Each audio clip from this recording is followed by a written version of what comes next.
জানিস দাদা, আমার পাঠশালায় যেতে খুব ইচ্ছে করে। ভাই রে, আমরা তো গরিব। এসো এসো এসো, যত পারো খাও। ভাই যাস না, মা বলেছে না অচেনা লোকের কাছে যেতে না। সঙ্গে সঙ্গে রাক্ষস তার দুই হাতের মুঠোয় ধরে ফেলে দুই ভাইকে। আমাদের খপ্পর থেকে আর পালাবে কি করে বাছারা? তুমি রান্না করো বুঝলে, এই গরম গরম ভাত দিয়ে ঝোল ঝোল করে রচিয়ে কষিয়ে খাবো। আমি ততক্ষণ এক বস্তা চাল নিয়ে আসি, কেমন? তারপর নিতু আর সতুকে ভালো করে ধুইয়ে মুছিয়ে ফেলে দেয় হাঁড়ির মধ্যে। আগে আগে তুই আমার কাঁধে উঠে হাড়ি থেকে বেরো, তারপর আমাকে টেনে তুলবি। জলের মধ্যে হাঁড়ির দুপাশ ধরে শক্ত করে দাঁড়ায় নিতু। নে ভাই, এবার ওঠ ওঠ, আমার পিঠে ওঠ, ওঠ ওঠ ওঠ। কোনো ক্রমে সতু দাদার ঘাড়ের উপর উঠে হাঁড়ির গা বেয়ে নামে। দাদা, এবারে তুই আমার হাত ধর। ওই ওই হাত দে, হাতটা দে। আমার হাতটা পৌঁছচ্ছে না রে দাদা। এ বাবা, এবার কি হবে? কি হবে এখন?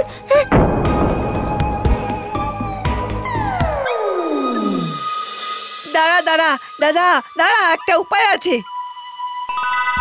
এই বলে একটা পাথরের টুকরো ঠেলতে ঠেলতে হাঁড়ির কাছে আনে সতু। তারপর তার উপর উঠে হাত বাড়ায় দাদার দিকে। এই নে দাদা, এবারে আমার হাতটা ধর। নিতু হাত ধরে কিন্তু পিছলে যায়। শক্ত করে ধর, শক্ত করে ধর ভাই। হ্যাঁ রে, রাক্ষসী আসেনি তো? না না না। এবার ভালো করে হাঁড়ির গায়ে হাত মুছে সতু হাত বাড়ায়, কিন্তু পিছলে যায়। এবারেও সে পারে না। দাদা, কি হবে এখন? আচ্ছা আচ্ছা, দাঁড়া দাঁড়া, দেখ তো আশেপাশে কোনো শক্ত দড়ি দেখতে পাস কিনা। দেখ দেখ। সতু অনেক খোঁজাখুঁজি করেও কিচ্ছু পায় না। শেষে বাইরে যায়। সেখানে পড়ে থাকা একটা বড় গাছের ঝুড়ি দেখে সেটা নিয়ে দৌড়ে আসে। তারপর অতি কষ্টে সেই গাছের ঝুড়ি ধরে দাদাকে টেনে তোলে সতু। ধপ করে হাড়ি থেকে নামতেই একটা কান্না শুনতে পায়। হ্যাঁ, কে কাঁদছে? আমাদেরই মতো কোনো বাচ্চা নাকি? ভাই ভাই, খোঁজ খোঁজ খোঁজ, শিগগির খোঁজ। না না দাদা, পালা, যদি রাক্ষস এসে যায়। ভাই, যা বলছি তাই কর তো।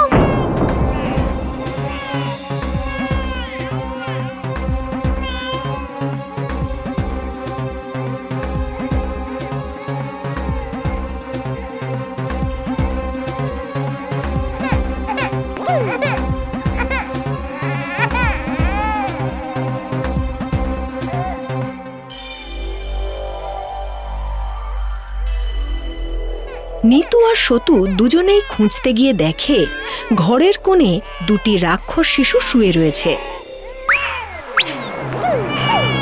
এই তো মনে হচ্ছে ওই রাক্ষসীর বাচ্চা রে। এই দাদা, রাক্ষসী কাঠ নিয়ে আসার আগে এই দুটোকে হাঁড়িতে ফেলে দিয়ে চল, আমরা পালাই। আমরা সিদ্ধ হচ্ছি ভেবে রাক্ষসী নিজের ছেলেকে। এই খবরদার না। চিচি ভাই, তুই এটা ভাবলি কি করে? আর ওদের মা বাবা যে আমাদের। হ্যাঁ সে ঠিক, কিন্তু এই বাচ্চা দুটো তো কোনো দোষ করেনি বল। আমরাও তো কোনো দোষ করিনি। আচ্ছা ঠিক আছে, আর সেই জন্যই তো ওদের শিক্ষা দিতে হবে। এই বলে এদিক ওদিকে পড়ে থাকা পচা খাবার আর হাড়গোড় নিয়ে ফেলতে থাকে হাঁড়ির মধ্যে।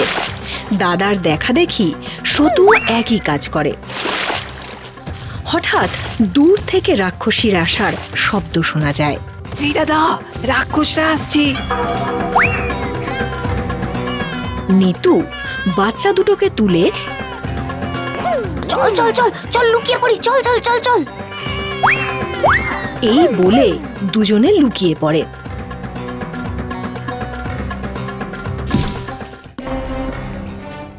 রাক্ষসী এসে উনুনে জাল দেয়।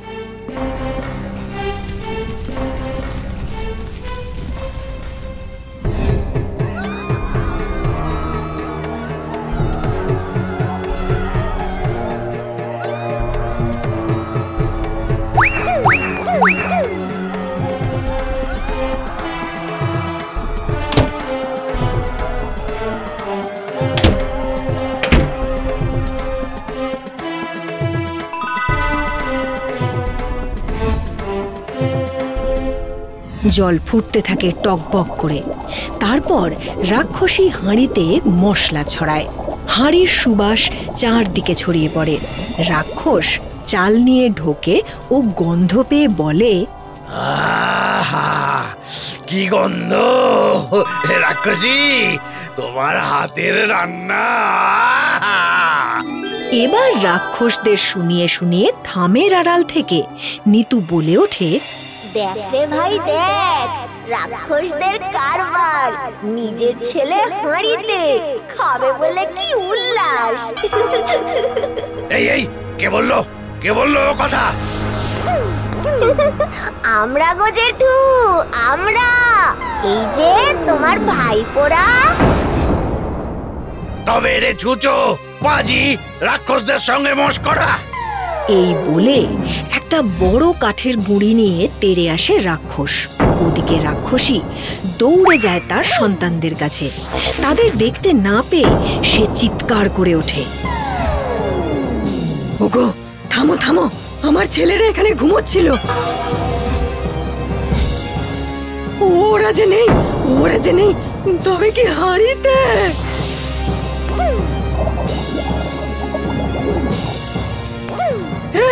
হায় হায় হায়, এ কি হলো গো? বউয়ের কথা শুনে রাক্ষস থেমে যায়। সে কি সর্বনাশ!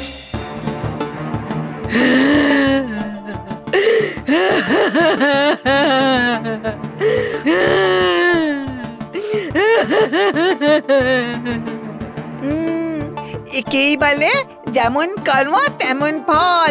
হায় হায়, আমার বাচ্চারা! কেঁদো না রাক্ষসী মা, কেঁদো না, আমরা জাদু জানি, আর সেই জাদু মন্ত্রে তোমাদের ছেলেদের ফিরিয়ে দিতে পারি, যদি তোমরা আমাদের ছেড়ে দাও। দেবো বই কি বাছারা, ঠিক দেবো। আমার ছেলেদের ফিরিয়ে দাও আমার ছেলেদের। না না না, আমি তোদের ছাড়বো না। এই বলে রাক্ষসী গরম জলের হাঁড়ি থেকে এক হাতা জল তুলে রাক্ষসের মাথায় ঢেলে দেয়। ওরে বাবারে, গেলুম রে, উড়ে গেলুম রে, ওরে বাবা! গরম জল মাথায় পড়াতে হাত পা ছুটতে থাকে রাক্ষস। আর রাক্ষসের এই তাণ্ডব নৃত্য দেখে নিতু সতু হো হো করে হেসে উঠল। ওরে বাবা!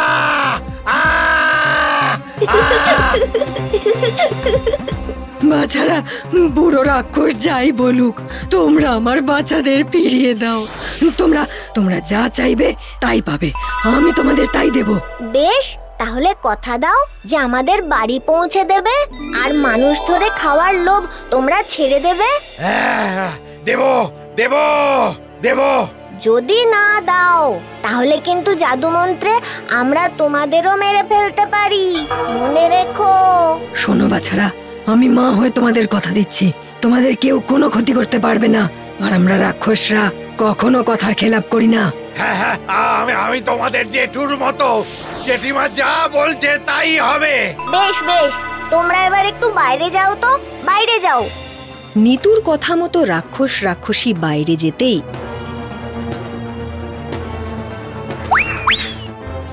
দুই ভাই বাইরে বেরিয়ে এলো।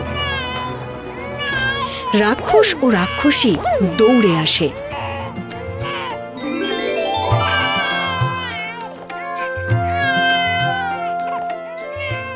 ছেলে কোলে নিয়ে দুজনে আনন্দে কেঁদে ওঠে।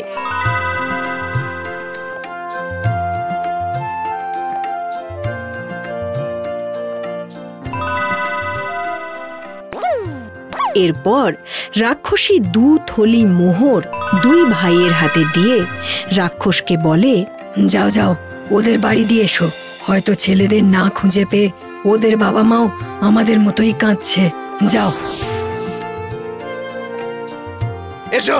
এসো ভাইপোরা, আমার কাঁধে বসো, এসো। রাক্ষসের কাঁধে চড়ে বসে দুই ভাই, 2 হাত ডানার মতো মেলে তারপর উড়ে যায় রাক্ষস। হাত নাড়ে রাক্ষসী। তারপর রাক্ষসের দেওয়া সেই মোহর নিয়ে নিতু সতুরা অনেক বড় লোক হয়ে যায়। এখন তারা রোজ সকালে ভাত খেয়ে পাঠশালায় যায় পড়তে।